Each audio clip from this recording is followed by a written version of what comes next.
Tonight, we are wrapping up our holistic communication series. And if you've been joining us each night, every Tuesday for the month of October, I want to know, and you can type this in the comments, what's that one thing you've learned about yourself since we've been in this holistic series?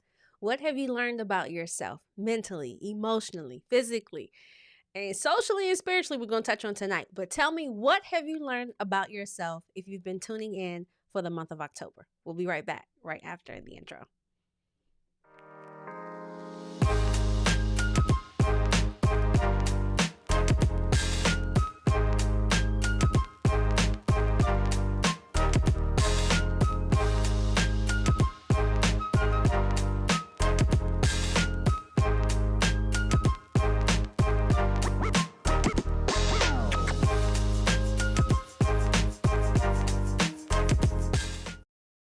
Hello and happy Tuesday. Excited that you are back joining us for another episode.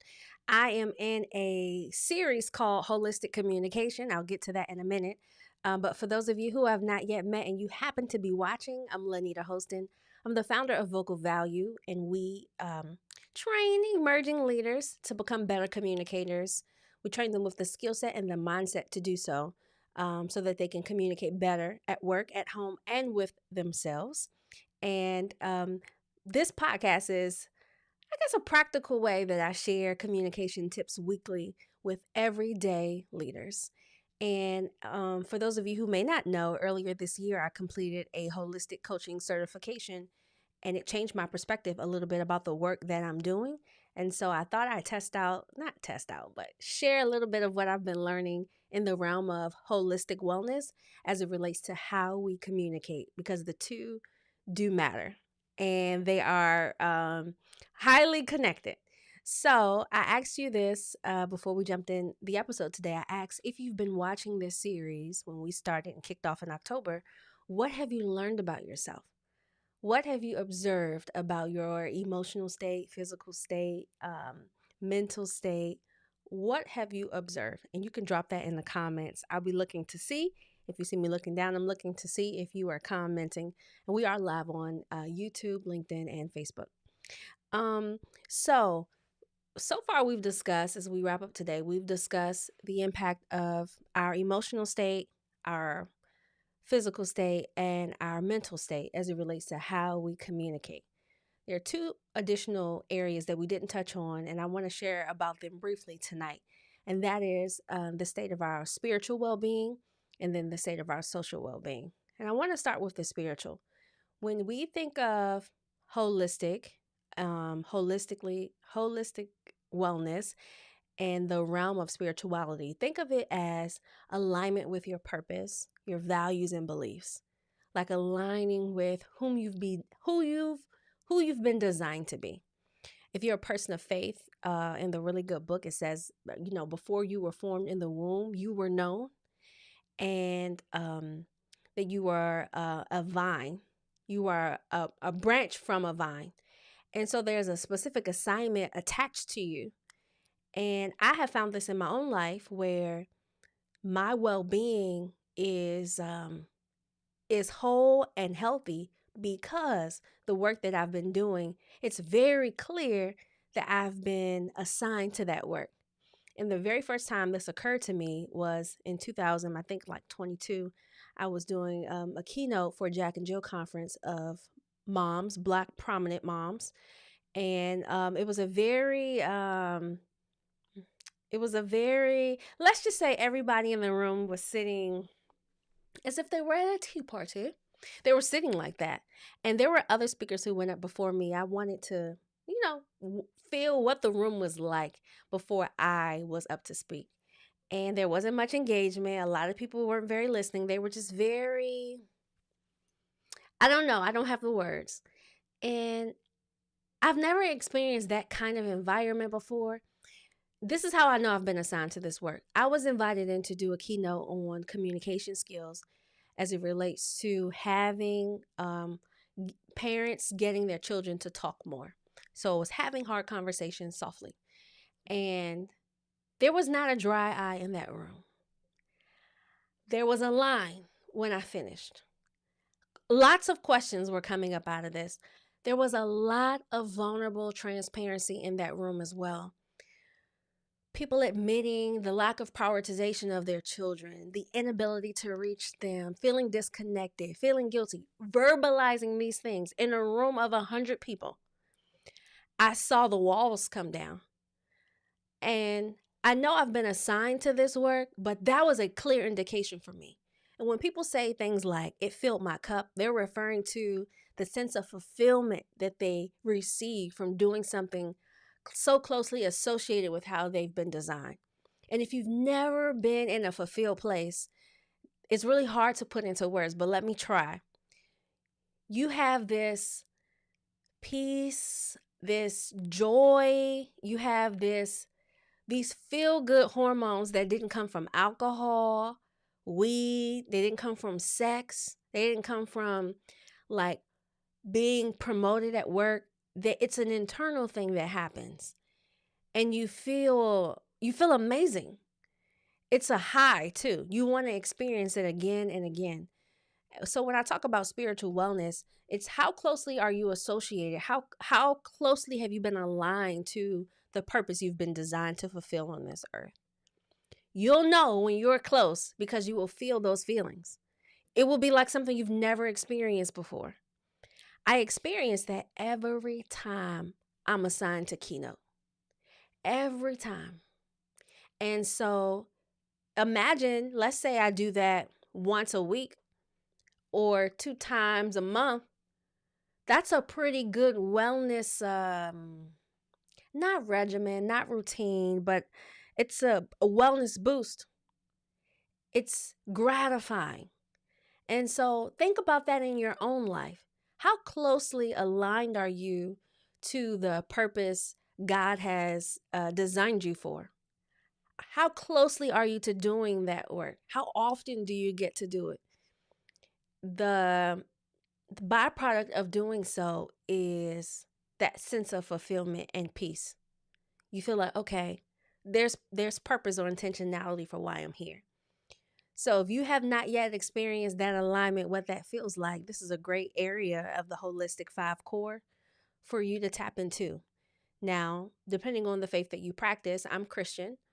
The Bible says it's impossible to please God. Without faith, it's impossible to please him. So we must have faith that one, that he is who he says that he is, and what he says about you is true. So what does that look like for you? Do you know what he says about you? And it's in that, how do I want to put it? It's in that realm of like assurance of knowing what he says, that increases your confidence. And there's like, you'll get clues along the way as well. But your spiritual well-being, it matters. It matters. Now, the social piece of a well-being, when I think of social wellness, I think of belonging to a group or belonging to an association, having meaningful connections. And it wasn't until I became an adult that I realized not every one of us is privy or is fortunate enough to have healthy relationships that are meaningful, where you have an intellectual stimulation, where you it doesn't feel like a person's always taking. It feels reciprocal, like This is a place where I can go when I have a need. And this is a place where I can give when they have a need. That's reciprocal. Those types of friendships, as you age and become an adult, they're critical. And the community of people that you build around you allows you to experience that. So the kind of people that are in your realm or in your circle, that's your social wellness. And you know what? This weekend, it doesn't have to be family. It doesn't have to be friends. It can be family too. This weekend, I got a dose of that, a dose of those feel good hormones when my mom and I visited my grandmother. She lives in Brooklyn, New York. She's bedside. We just had an awesome time. I also spent time with my family this weekend. We went to a party, a 50th birthday party. Those kinds of things fill your cup. When you go out to dance and have a good time, I love to dance. I know all the line dances, front and back. That fills my social cup. When I hang out with one of my godchildren, this is my godson John, that fills my cup. What are you doing socially to attribute to your well-being? Whom are you around? What kinds of relationships have you built that you can kind of go to and have that feel good feeling of being connected in a meaningful way? Now, I think we take for granted that our really strong social connections contribute to our overall well-being and happiness. There are places of comfort. There are places of where you share great news or great challenges. They help to, really strong connections really help to reduce our sense of loneliness too. And during this time where seasonal depression is at its peak, this is a great time to get connected to those that you love and really tap into those meaningful relationships that you currently have or that you might have not have been nurturing the way that you could. And so as we're wrapping up this series, which area could you benefit from depositing more energy into? Is it, your social well-being? Maybe your social tank is a little low. You don't have a lot of social interaction, or maybe you do, but it doesn't feel meaningful. Okay, that's one. What about your spiritual tank? How closely aligned are you to the purpose you've been created for? Do you know what that is? Have you experienced fulfillment around that? How often do you experience that? What's the state of your emotional well-being? You know, how have you been managing your triggers or identifying them and then regulating your emotions around it, which is very hard to do. I don't want to make this seem like it's easy. It's challenging, but you're able.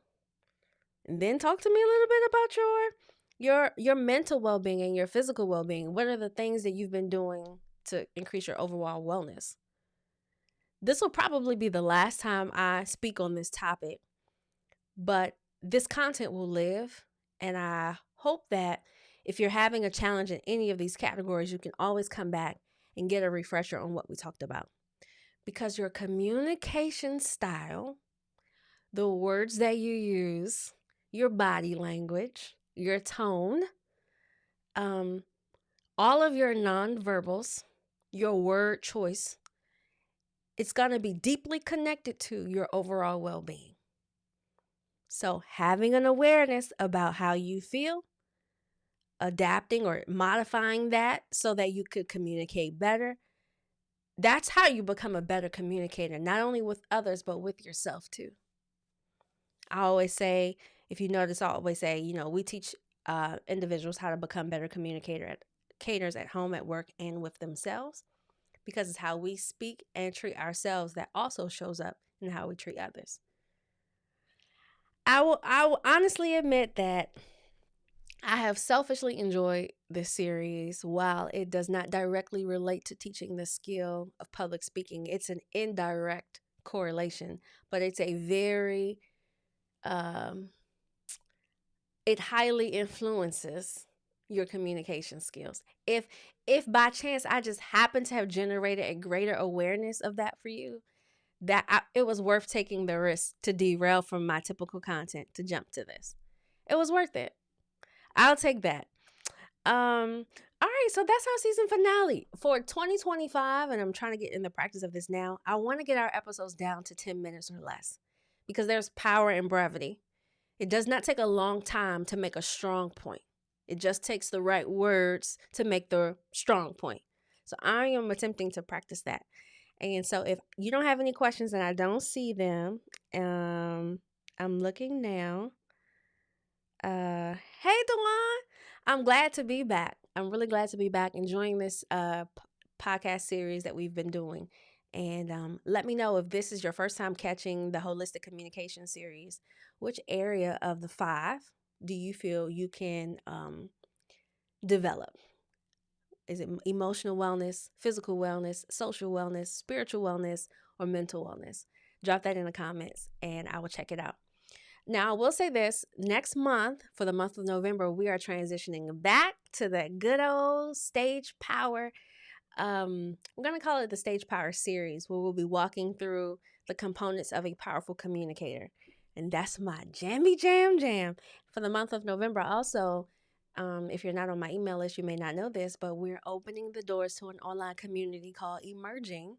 So if you've been watching the podcast, if you've been following me online and you want to develop your communication skills, maybe you didn't want to pay $300 to come to my in-person event, well, you have an alternative. Officially in the month of November, you can join me online for our online community called Emerging.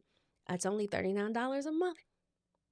We'll be there every week, and you will get the opportunity to practice the skill. Every week, there's a hot seat. And this is how you're going to grow that muscle for those of you who are interested in becoming better communicators at home, at work, and with yourself. It happens through practice. So I'm excited about that. More information will be coming out as we roll out for the month of November. We're going to wrap up tonight, and I'm going to close by saying this, and you can probably repeat it because I say it all the time. I love you. There's absolutely nothing you can do about it. I'll see you next Tuesday for our new series, Stage Power.